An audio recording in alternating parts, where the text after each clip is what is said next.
কোটিপতি কন্যা দরিদ্র চাকরের প্রেমে পড়ে অটল জেদ ধরল। তারপর বাবা যে পদক্ষেপ নিলেন তা দেখে মানবতা নিজেই অশ্রুসিক্ত হয়ে কেঁদে উঠল।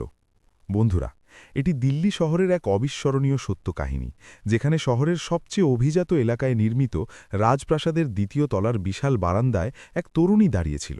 তার নাম ছিল প্রিয়া।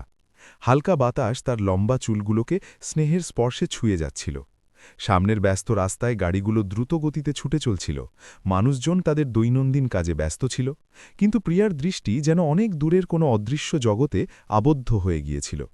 মাঝে মাঝে এত বড় বিলাসবহুল জীবনের মাঝেও মানুষ অত্যন্ত একাকিত্ব অনুভব করে। প্রিয়ার জীবনও ঠিক সেই রকম ছিল। কোটি কোটি টাকার বিপুল সম্পত্তি, প্রাসাদের মতো বিশাল বাড়ি, অসংখ্য চাকর-বাকর, বিলাসবহুল গাড়ি, সবকিছুই তার ছিল। কিন্তু একটি জিনিস তার জীবনে চিরতরে অনুপস্থিত ছিল: মায়ের স্নেহময় ছায়া। অনেক বছর আগে তার মা এই পৃথিবী থেকে বিদায় নিয়েছিলেন। সেই দুঃখের দিন থেকে প্রিয়ার জীবনে এক অপূরণীয় শূন্যতা বিরাজ করছিল। তার বাবা বিক্রম রাজপুত দিল্লির একজন অত্যন্ত প্রভাবশালী শিল্পপতি ছিলেন। তার অধিকাংশ সময় ব্যবসায়িক সভা এবং মিটিংয়ে কেটে যেত। তিনি তার একমাত্র কন্যাকে অসীম ভালোবাসতেন, কিন্তু তার কাছে সময়ের অভাব ছিল সব সময়। এই কারণেই প্রিয়া প্রায়শই এই উঁচু বারান্দায় দাঁড়িয়ে নিচের কর্মব্যস্ত পৃথিবীকে নীরবে পর্যবেক্ষণ করত। একদিন সকালে প্রতিদিনের মতোই সে চুপচাপ সেখানে দাঁড়িয়েছিল। ঠিক তখনই তার দৃষ্টি রাজপ্রাসাদের প্রধান গেটের দিকে চলে গেল। গেটের বাইরে এক সাধারণ চেহারার যুবক দাঁড়িয়েছিল। তার হাতে একটি পুরানো জীর্ণ ব্যাগ ঝুলছিল এবং তার মুখে স্পষ্ট ঘাবড়ানোর ছাপ ফুটে উঠেছিল। সে বারবার গেটের ভিতরে উঁকি দিয়ে দেখার চেষ্টা করছিল, যেন ভেতরে প্রবেশের সাহস সঞ্চয় করছে। প্রিয়া কিছুক্ষণ ধরে তাকে মনোযোগ দিয়ে দেখতে থাকল। তারপর নিচে দাঁড়ানো গার্ডকে ফোন করে বলল, গেটের বাইরে যে যুবকটি অপেক্ষা করছে তাকে ভেতরে আসার অনুমতি দাও। গার্ড কিছুটা বিস্মিত হয়ে গেল, কিন্তু সঙ্গে সঙ্গে গেট খুলে দিল। কিছু সময় পর সেই যুবকটি ধীর পায়ে ভেতরে প্রবেশ করল। তার নাম ছিল অর্জুন। অর্জুন একটি ছোট্ট গ্রাম থেকে দিল্লিতে এসেছিল। তার বাবা অনেক মাস ধরে গুরুতর অসুস্থ ছিলেন এবং পরিবারের অর্থনৈতিক অবস্থা খুবই খারাপ হয়ে গিয়েছিল। নিরুপায় হয়ে সে পড়াশোনা ছেড়ে কাজের সন্ধানে বেরিয়ে পড়েছিল। অনেক জায়গায় ঘুরে ঘুরে অবশেষে কেউ তাকে জানিয়েছিল যে রাজপ্রাসাদে চাকরের প্রয়োজন রয়েছে। সেই আশাই সে সেদিন সকালে সেখানে পৌঁছেছিল। প্রাসাদের ভেতরে প্রবেশ করতেই তার চোখ চারদিকে বিস্ময়ে ঘুরতে শুরু করল। এত বিশাল এবং বিলাসবহুল বাড়ি সে তার জীবনে এই প্রথম দেখছিল। চকচকে মার্বেলের মেঝে, উঁচু ছাদ এবং চারপাশের গভীর নীরবতা তাকে মুগ্ধ করে দিয়েছিল। সে সতর্ক পায়ে এগিয়ে চলছিল। ঠিক তখনই সামনের সিঁড়ি দিয়ে নেমে এলো প্রিয়া। অর্জুন তাকে দেখামাত্র মাথা নত করে ফেলল। প্রিয়া তার সামনে এসে দাঁড়ালো এবং শান্ত কণ্ঠে জিজ্ঞাসা করল, কাজের সন্ধানে এসেছেন? অর্জুন ধীরে ধীরে উত্তর দিল, হ্যাঁ, আমার কাজ দরকার। প্রিয়া কয়েক মুহূর্ত তাকে গভীর মনোযোগ দিয়ে পর্যবেক্ষণ করল। তার চেহারায় অবশ্যই ক্লান্তির ছাপ ছিল, কিন্তু চোখের দৃষ্টিতে অকপট সততা স্পষ্টভাবে প্রকাশ পাচ্ছিল। প্রিয়া তৎক্ষণাৎ ম্যানেজারকে ডেকে পাঠাল এবং নির্দেশ দিল, এই যুবককে কাজ দিয়ে দিন। ম্যানেজার অর্জুনকে কয়েকটি প্রশ্ন করলেন এবং অল্প সময়ের মধ্যেই সে কাজে যোগ দিয়ে গেল। এখন অর্জুন রাজপ্রাসাদের নতুন কর্মচারী। সেদিন থেকেই সে তার দায়িত্ব পালন শুরু করে দিল। অর্জুন খুব বেশি কথা বলত না। যে কাজ দেওয়া হতো তা চুপচাপ এবং নিষ্ঠার সাথে সম্পন্ন করত। দিনগুলো একে একে কেটে যেতে লাগল। এক দুপুরে প্রিয়া প্রাসাদের সুন্দর বাগানে বসে একটি বই পড়ছিল। ঠিক তখনই তার দৃষ্টি সামনের দিকে চলে গেল। অর্জুন ভারী জিনিসপত্র তুলে ভেতরে নিয়ে যাচ্ছিল। হঠাৎ তার পা পিছলে গেল এবং একটি বড় বাক্স মাটিতে আছড়ে পড়ল। শব্দ শুনে প্রিয়া উঠে তার কাছে ছুটে গেল। অর্জুন তাড়াতাড়ি জিনিসপত্র তুলতে শুরু করল। প্রিয়া তার সামনে এসে দাঁড়িয়ে জিজ্ঞাসা করল, কোথাও চোট লাগেনি তো? অর্জুন হালকা মাথা নেড়ে না বলল। প্রিয়া নিচু হয়ে একটি বাক্স তুলতে যাচ্ছিল, তখন অর্জুন ঘাবড়ে গিয়ে বলল, না না, আপনি থাকুন। প্রিয়া মৃদু হাসল এবং বলল, সাহায্য করলে কেউ ছোট হয়ে যায় না। অর্জুন কয়েক মুহূর্ত চুপ করে দাঁড়িয়ে রইল। তারপর বাকি জিনিসপত্র তুলে নিয়ে ধীরে ধীরে ভেতরে চলে গেল। প্রিয়া আবার তার চেয়ারে ফিরে গিয়ে বসল। সে বই খুলল, কিন্তু অল্পক্ষণ পর তার দৃষ্টি অনিচ্ছায় সেই পথের দিকে চলে গেল যেখান দিয়ে অর্জুন এইমাত্র প্রবেশ করেছিল। সে কিছুক্ষণ সেদিকে তাকিয়ে থাকল, তারপর ধীরে ধীরে বই বন্ধ করে দিল। তার মনে এক অদ্ভুত অনুভূতি জেগে উঠল। এত বড় প্রাসাদে প্রতিদিন কত মানুষ আসে যায়, কিন্তু আজ প্রথমবার তার দৃষ্টি কোনো নতুন মুখের ওপর এত দীর্ঘ সময় আটকে ছিল। ওদিকে অর্জুন জিনিসপত্র রেখে রান্নাঘরের পিছনের অংশে পৌঁছে গিয়েছিল, যেখানে অন্যান্য কর্মচারীরা তাদের কাজে ব্যস্ত ছিল। প্রাসাদের অভ্যন্তরীণ অংশটি যেন কোনো বিলাসবহুল হোটেলের মতো ছিল। বিভিন্ন কাজের জন্য আলাদা আলাদা কর্মী নিয়োজিত ছিল। কেউ পরিষ্কার করত, কেউ বাগান দেখাশোনা করত, কেউ রান্নাঘর সামলাত। অর্জুনকে প্রথমে স্টোর রুমের দায়িত্ব দেওয়া হয়েছিল। সেখানে জিনিসপত্র তোলা, সাজানো এবং প্রয়োজন অনুসারে অন্যদের সাহায্য করা ছিল তার কাজ। সে কোনো প্রশ্ন না করে চুপচাপ কাজ শুরু করে দিয়েছিল। দুপুর পর্যন্ত অর্জুন অবিরাম কাজ করে গেল। তার মুখে ক্লান্তির চিহ্ন স্পষ্ট ছিল, কিন্তু সে একবারও বিশ্রামের কথা উল্লেখ করল না। অন্য কর্মচারীরা তাকে দেখে ধীরে ধীরে বুঝতে পারছিল যে এই যুবক অত্যন্ত পরিশ্রমী। প্রাসাদের পুরনো কর্মী রামু কাকা তাকে জল দিয়ে বললেন, প্রথম দিন একটু সাবধানে কাজ করো। অর্জুন হালকা হেসে জল নিল এবং বলল, কোনো সমস্যা নেই কাকা, কাজ পেয়েছি, এটাই যথেষ্ট। ওদিকে প্রিয়া বাগান থেকে উঠে ভেতরে চলে এসেছিল। সে প্রায়ই প্রাসাদের বিভিন্ন অংশ ঘুরে ঘুরে দেখত। সেদিনও সে ধীর পায়ে বারান্দা দিয়ে যাচ্ছিল। চলতে চলতে তার দৃষ্টি স্টোর রুমের দিকে চলে গেল। দরজা অর্ধেক খোলা ছিল। ভেতরে অর্জুন ভারী বস্তা তুলে সঠিক জায়গায় রাখছিল। তার পোশাক ছিল সাধারণ, হাতে হালকা ধুলো লেগেছিল, কিন্তু তার কাজের ধরনে এক অসাধারণ ধৈর্য এবং নিষ্ঠা ফুটে উঠছিল। সে কোনো তাড়াহুড়ো না করে প্রতিটি কাজ নিখুঁতভাবে করছিল। প্রিয়া কয়েক মুহূর্ত সেখানে দাঁড়িয়ে তাকে দেখল, তারপর কিছু না বলে এগিয়ে গেল। সেই সময় অর্জুন তাকে লক্ষ্য করেনি। সে তার কাজে সম্পূর্ণ মগ্ন ছিল। সন্ধ্যায় ঘনিয়ে আসার সাথে সাথে প্রাসাদের পরিবেশ কিছুটা শান্ত হয়ে উঠল। বিক্রম রাজপুত তার অফিস থেকে ফিরে এসেছিলেন। তার আগমনের সাথে সাথে প্রাসাদে ব্যস্ততা বৃদ্ধি পেত। গার্ড, ম্যানেজার এবং অন্যান্য কর্মচারীরা আরও সতর্ক হয়ে উঠত। বিক্রম রাজপুত সরাসরি তার স্টাডি রুমে চলে গেলেন। কিছুক্ষণ পর প্রিয়াও সেখানে পৌঁছল। সে প্রায়ই প্রতি সন্ধ্যায় তার বাবার সাথে কিছু সময় কাটাত। বিক্রম রাজপুত ফাইল দেখছিলেন। প্রিয়া ভেতরে প্রবেশ করতেই তিনি মাথা তুলে তাকে দেখলেন এবং মৃদু হাসলেন। আজকের দিন কেমন কাটল, তিনি জিজ্ঞাসা করলেন।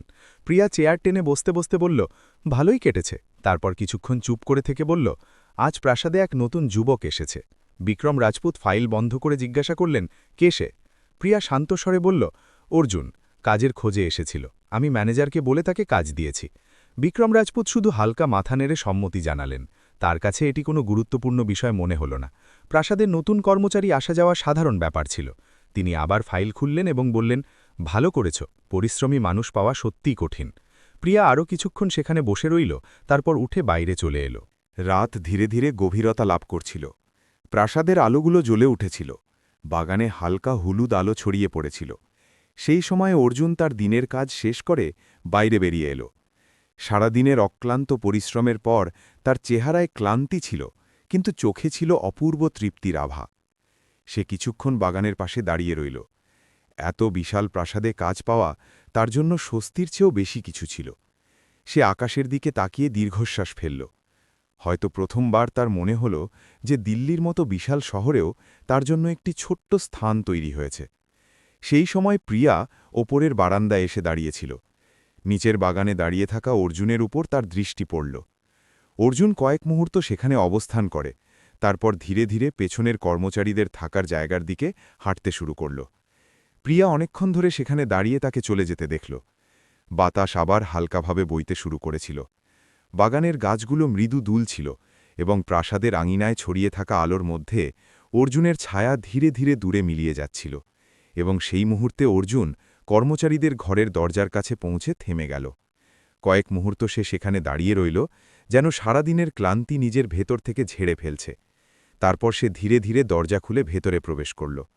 কর্মচারীদের থাকার জায়গা প্রাসাদের পেছনে ছিল। ছোট ছোট ঘর ছিল, যেখানে প্রাসাদের কর্মীরা বাস করত। অর্জুনকেও একটি ছোট্ট ঘর বরাদ্দ করা হয়েছিল। ঘরে একটি সাধারণ বিছানা, একটি চেয়ার এবং একটি ছোট আলমারি ছিল। কিন্তু অর্জুনের কাছে এই স্থানটিও অত্যন্ত মূল্যবান মনে হচ্ছিল। এতদিন ধরে সে শহরের এখানে সেখানে ঘুরে বেড়াচ্ছিল। আজ প্রথমবার তার মনে হল যে এখন তার রাত কাটানোর একটি নির্দিষ্ট এবং নিরাপদ জায়গা হয়েছে। সে তার পুরনো ব্যাগটি বিছানায় রাখল এবং চুপচাপ বসে পড়ল।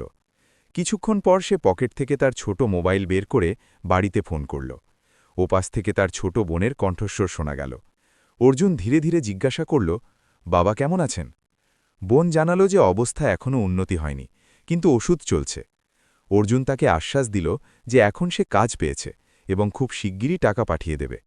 ফোন রাখার পর সে কিছুক্ষণ চুপ করে বসে রইল। তার চেহারায় চিন্তার ছাপ ছিল, কিন্তু সাথে সাথে আশার আলোও জ্বলছিল। ওদিকে সেই সময় রাজপ্রাসাদের দ্বিতীয় তলার বারান্দায় প্রিয়া দাঁড়িয়েছিল। রাত পুরোপুরি নেমে এসেছিল। বাগানের লাইটগুলো জ্বলছিল এবং পুরো প্রাসাদে এক শান্তিময় পরিবেশ ছড়িয়ে পড়েছিল। প্রিয়া নিচের আঙিনার দিকে তাকিয়েছিল। তার দৃষ্টি অজান্তেই বারবার সেই পথের দিকে চলে যাচ্ছিল যেখান দিয়ে কিছুক্ষণ আগে অর্জুন গিয়েছিল। সে নিজেও বুঝতে পারছিল না কেন এমন হচ্ছে। হয়তো এর কারণ ছিল সেই যুবকের চেহারায় যে সততা সে দেখেছিল, যা বড় শহরে খুব কমই দেখা যায়। পরের দিন সকালে অর্জুন খুব তাড়াতাড়ি উঠে পড়ল। প্রাসাদে কাজ করা অধিকাংশ মানুষ সকাল থেকেই তাদের দায়িত্বে লেগে যেত। রান্নাঘরে ব্যস্ততা শুরু হয়ে গিয়েছিল। অর্জুন তাড়াতাড়ি মুখ কাজে লেগে গেল। আজ তাকে বাগানের দিকে কিছু জিনিসপত্র পৌঁছে দেওয়ার দায়িত্ব দেওয়া হয়েছিল। সে ভারী ভারী টব এবং যন্ত্রপাতি এক জায়গা থেকে অন্য জায়গায় স্থানান্তর করছিল। রোদ তখনও মৃদু ছিল এবং বাগানে সজীবতা ছড়িয়েছিল। সেই সময় প্রিয়াও সকালের চা নিয়ে বাগানে এসে বসল। সে সকালের এই শান্ত মুহূর্তগুলো খুব উপভোগ করত। সে প্রায়ই এই সময় একা একা বসে থাকত। তার দৃষ্টি সামনে কাজ করা লোকজনের ওপর গিয়ে পড়ল এবং তারপর অর্জুনের ওপর আটকে গেল। অর্জুন কারো সাথে কথা না বলে একটানা কাজ করে যাচ্ছিল। তার চেহারায় গাম্ভীর্য ছিল, কিন্তু কোনো অভিযোগের চিহ্ন ছিল না। প্রিয়া কিছুক্ষণ তাকে দেখল, তারপর পাশে দাঁড়িয়ে থাকা মালির কাছে জিজ্ঞাসা করল, নতুন যুবকটি কি ঠিকমতো কাজ করছে? মালি হেসে বলল, খুবই পরিশ্রমী দিদিমণি, সকাল থেকে এক মুহূর্তও না থেমে কাজ করছে। কিছুক্ষণ পর অর্জুন একটি খালি ট্রলি টেনে বাগানের পাশ দিয়ে যাচ্ছিল। তখনই তার দৃষ্টি হঠাৎ প্রিয়ার ওপর পড়ল। সে তৎক্ষণাৎ থেমে গেল এবং মাথা নিচু করল। প্রিয়া হালকা মাথা নেড়ে তাকে যাওয়ার ইশারা করল। অর্জুন চুপচাপ এগিয়ে গেল, কিন্তু সেই ছোট্ট মুহূর্তে দুজনের মধ্যে এক অদ্ভুত নীরবতা বয়ে গেল। দুপুর পর্যন্ত কাজ চলতে থাকল। প্রাসাদের প্রতিটি কোণ সবসময়ের মতো পরিপাটি ছিল। অর্জুন ধীরে ধীরে এই পরিবেশের সাথে নিজেকে মানিয়ে নিতে লাগল। সে প্রত্যেকের সাথে সম্মানের সাথে কথা বলত এবং অনুরোধ না করলেও অনেক অতিরিক্ত কাজ করে দিত। এই কারণে অন্য কর্মচারীরাও তাকে পছন্দ করতে শুরু করেছিল। সেদিন সন্ধ্যায় হঠাৎ জোরালো বাতাস বইতে শুরু করল। বাগানের একটি বড় গাছের শুকনো ডাল ভেঙে নিচে পড়ে গেল। সেই সময় প্রিয়া বাগানের রাস্তা দিয়ে ভেতরে যাচ্ছিল। শব্দ শুনে সে থেমে গেল। অর্জুন সেই সময় পাশেই কাজ করছিল। সে তৎক্ষণাৎ দৌড়ে গিয়ে সেই ভারী ডালটি রাস্তা থেকে সরিয়ে দিল, যাতে কেউ আহত না হয়। মাত্র কয়েক মুহূর্তে রাস্তা পরিষ্কার হয়ে গেল। প্রিয়া কয়েক পা এগিয়ে তাকে দেখল এবং শান্ত স্বরে বলল, ধন্যবাদ। অর্জুন মাথা নিচু করে বলল, এটি তো আমার দায়িত্ব। তারপর সে আবার তার কাজে ফিরে গেল। প্রিয়া কয়েক মুহূর্ত সেখানে দাঁড়িয়ে রইল, তারপর ধীরে ধীরে ভেতরে চলে গেল। সন্ধ্যা আরও ঘনিয়ে আসছিল। প্রাসাদের আলোগুলো আবার জ্বলে উঠল। অর্জুন তার কাজ শেষ করে বাগান থেকে বের হচ্ছিল। সেই সময় উপরের বারান্দায় দাঁড়িয়ে থাকা প্রিয়ার দৃষ্টি আবার তার উপর পড়ল। অর্জুন একবার উপরে তাকাল, তারপর দৃষ্টি নিচু করে এগিয়ে গেল এবং কয়েক মুহূর্ত পর সে প্রাসাদের পেছনের পথের দিকে ঘুরে গেল। রাত ধীরে ধীরে আরও গভীর হচ্ছিল। বাগানের লাইটগুলো হালকা হলুদ আলো ছড়াচ্ছিল এবং পুরো রাজপ্রাসাদে এক গভীর নিস্তব্ধতা নেমে এসেছিল। অর্জুন ধীরে ধীরে হেঁটে কর্মচারীদের ঘরের দিকে যাচ্ছিল। সারাদিনের পরিশ্রম তার চেহারায় স্পষ্ট ছিল, কিন্তু তার পদক্ষেপে ছিল এক অদ্ভুত তৃপ্তি। এত বড় শহরে কাজ পাওয়া তার জন্য কোনো সাধারণ স্বস্তির চেয়ে অনেক বেশি ছিল। সে তার ঘরে পৌঁছল এবং দরজা খুলে ভেতরে প্রবেশ করল। ঘরে সাদামাটা ভাব ছিল, কিন্তু এখন সেই জায়গায় নিজের আপনজন খুঁজে পাওয়া শুরু করেছিল। সে তার ব্যাগ থেকে একটি পুরনো ডায়েরি বের করল এবং বিছানায় বসল। কয়েক মুহূর্ত সে চুপচাপ ছাদের দিকে তাকিয়ে রইল, তারপর ডায়েরি খুলে কিছু লিখতে শুরু করল। এটি তার নিয়মিত অভ্যাস ছিল। যখনই সে অনেক কিছু ভাবত, তখন সবকিছু ডায়েরিতে লিখে রাখত। সেই রাতেও সে শুধু এটুকুই লিখল, আজ কাজের প্রথম দিনটি ভালোভাবে কেটেছে। ওদিকে অন্যদিকে রাজপ্রাসাদের দ্বিতীয় তলায় প্রিয়া তার ঘরে ছিল। সে জানালার কাছে দাঁড়িয়ে বাইরের আলো দেখছিল।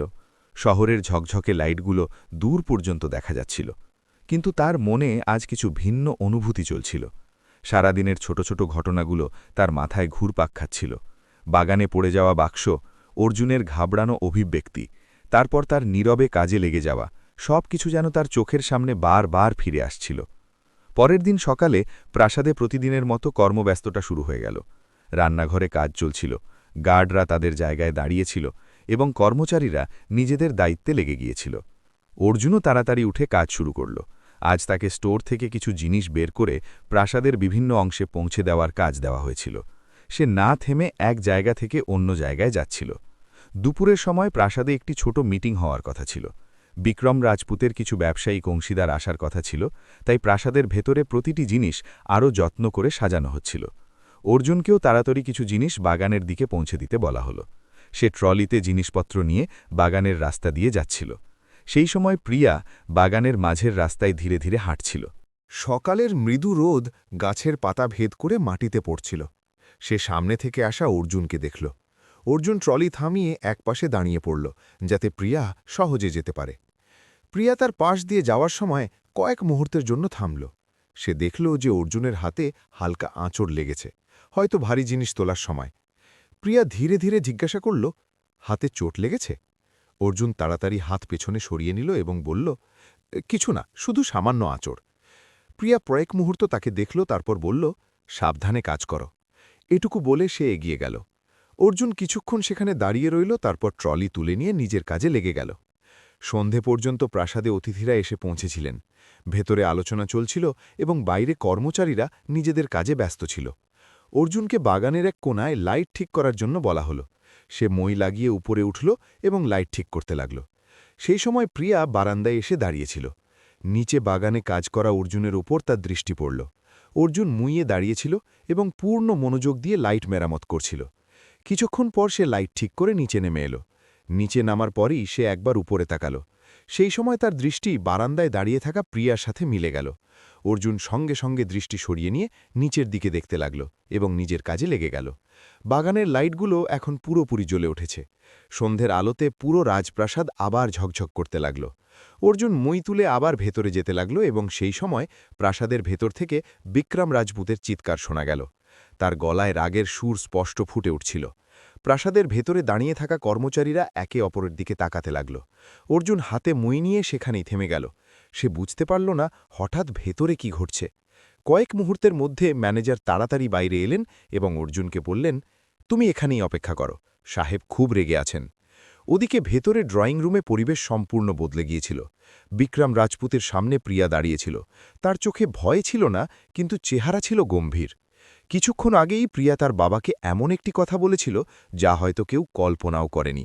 প্রিয়া স্পষ্ট শব্দে বলেছিল যে সে অর্জুনকে বিয়ে করতে চায়।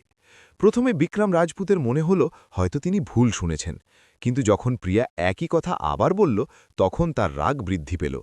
তার কাছে এই কথাটি কোনো সাধারণ ধাক্কার চেয়ে অনেক বড় ছিল। এক কোটিপতি পরিবারের কন্যা এবং এক দরিদ্র চাকর, এই সম্পর্ক তিনি কোনোভাবেই মেনে নিতে পারছিলেন না। বিক্রম রাজপুত রাগের সাথে বললেন, তোমার কি ধারণা আছে, তুমি কি বলছ? প্রিয়া শান্ত হয়ে দাঁড়িয়ে রইল। সে ধীরে ধীরে বলল, আমি সব কিছু জানি বাবা। কিন্তু মানুষের মূল্য তার অর্থ দিয়ে নির্ধারিত হয় না। এই কথা শোনামাত্র বিক্রম রাজপুতের চেহারা আরও কঠিন হয়ে গেল। তিনি তৎক্ষণাৎ ম্যানেজারকে ডাকলেন এবং বললেন, সেই যুবককে এক্ষুনি আমার সামনে নিয়ে এসো। কিছুক্ষণ পর অর্জুনকে ভেতরে ডাকা হলো। অর্জুন বুঝতে পারছিল না আসলে কি ঘটেছে। সে ধীরে ধীরে ঘরের ভেতরে এলো এবং দরজার কাছে দাঁড়িয়ে পড়ল। তার দৃষ্টি মাটির দিকে ছিল। বিক্রম রাজপুত রাগের সাথে তার দিকে তাকালেন এবং বললেন, তোমার কি সাহস যে আমার কন্যার কাছে এসেছ? অর্জুন ঘাবড়ে গেল। সে তৎক্ষণাৎ বলল, স্যার, আমি কিছুই করিনি। প্রিয়া মাঝখানে কথা বলতে চাইল, কিন্তু বিক্রম রাজপুত তাকে থামিয়ে দিলেন। ঘরে কয়েক মুহূর্তের জন্য ভারী নীরবতা নেমে এলো। তারপর বিক্রম রাজপুত কঠোর কণ্ঠে বললেন, আজকের পর থেকে তোমাকে আর এই প্রাসাদে দেখা যাবে না। এই মুহূর্তে এখান থেকে চলে যাও। এটি শোনামাত্র ঘরে দাঁড়িয়ে থাকা অন্য কর্মচারীদের মুখ শুকিয়ে গেল। অর্জুন কয়েক মুহূর্ত সেখানে দাঁড়িয়ে রইল। তার চেহারায় গভীর বেদনার ছাপ স্পষ্ট ছিল, কিন্তু সে কোনো তর্ক করল না। সে শুধু ধীরে ধীরে মাথা নত করে বাইরে বেরিয়ে গেল। প্রিয়ার চোখে জল এসে গেল, কিন্তু সে তার বাবার সামনে কিছু বলল না। অর্জুন চুপচাপ প্রাসাদের বাইরে চলে গেল। রাত গভীর হয়ে গিয়েছিল এবং রাস্তায় হালকা আলো ছড়িয়েছিল। কয়েকদিন কেটে গেল। রাজপ্রাসাদ আগের মতোই ছিল, কিন্তু পরিবেশ সম্পূর্ণ বদলে গিয়েছিল। প্রিয়া আগের মতো প্রফুল্ল ছিল না। সে বেশি কথা বলত না এবং প্রায়ই নিজের ঘরে একা থাকত। একদিন সন্ধ্যায় বিক্রম রাজপুত তার স্টাডি রুমে বসেছিলেন। হঠাৎ তার দৃষ্টি টেবিলের ওপর রাখা একটি ফাইলের ওপর পড়ল। এই ফাইলটি ম্যানেজার কয়েকদিন আগে রেখে গিয়েছিলেন, কিন্তু সেই সময় তিনি খেয়াল করেননি। যখন তিনি ফাইলটি খুললেন তাতে অর্জুন সম্পর্কিত কিছু তথ্য লেখা ছিল। তাতে এও উল্লেখ ছিল যে অর্জুন তার অসুস্থ বাবার চিকিৎসার জন্য কাজ খুঁজছিল এবং সে কখনও কারো কাছে কোনো অভিযোগ করেনি। বিক্রম রাজপুত কিছুক্ষণ সেই ফাইলের দিকে তাকিয়ে রইলেন। তার চেহারার রাগ ধীরে ধীরে শান্ত হয়ে এলো। হয়তো প্রথমবার তিনি সেই যুবকের কথা গভীরভাবে ভাবার চেষ্টা করলেন, যাকে তিনি না বুঝেই অপমান করে প্রাসাদ থেকে বের করে দিয়েছিলেন। সেই সময় তার প্রিয়ার বিষণ্ণ চোখের কথা মনে পড়ে গেল। কিছুক্ষণ পর বিক্রম রাজপুত চেয়ার থেকে উঠলেন এবং জানালার কাছে গিয়ে দাঁড়ালেন। বাইরে অন্ধকার ছিল, কিন্তু তার মনে অনেক প্রশ্ন ঘুরপাক খাচ্ছিল। সেই রাতে রাজপ্রাসাদে প্রথমবার বিক্রম রাজপুত অনেক রাত পর্যন্ত ঘুমাতে পারেননি। বন্ধুরা, মাঝে মাঝে জীবন আমাদের এই শিক্ষা দেয় যে মানুষের প্রকৃত মূল্য তার পোশাক, অর্থ বা সামাজিক মর্যাদা দিয়ে নির্ধারিত হয় না, বরং তার হৃদয় এবং উদ্দেশ্য দিয়ে হয়। যে মানুষকে আমরা ছোট মনে করি, অনেক সময় সেই মানুষটি মানবতার দৃষ্টিকোণ থেকে সবচেয়ে বড় হয়ে ওঠে। ভাবার বিষয় হল, আমরা যদি কোনো মানুষকে তার বাহ্যিক পরিস্থিতি দিয়ে নয়, বরং তার অন্তরের সততা দিয়ে চিনতে পারি, তবে হয়তো এই পৃথিবীটা আরও একটু সুন্দর এবং ভালো হতে পারত। কিন্তু এখন আপনারাই বলুন, এই পৃথিবীতে কি সত্যিই মানুষের মূল্য তার টাকা এবং মর্যাদা দিয়ে নির্ধারিত হয়, নাকি তার মনের সততা এবং চরিত্র দিয়ে? কমেন্টে আপনার মতামত অবশ্যই লিখুন। আর যদি এই কাহিনী আপনার হৃদয়কে স্পর্শ করে থাকে, তবে এটি লাইক করুন, শেয়ার করুন এবং এমন সব আবেগঘন ও সত্য কাহিনীর জন্য আমাদের চ্যানেল কাহিনী বাই প্রভাতকে অবশ্যই সাবস্ক্রাইব করুন। দেখা হবে পরের কাহিনীতে, ততক্ষণ নিজের যত্ন নিন।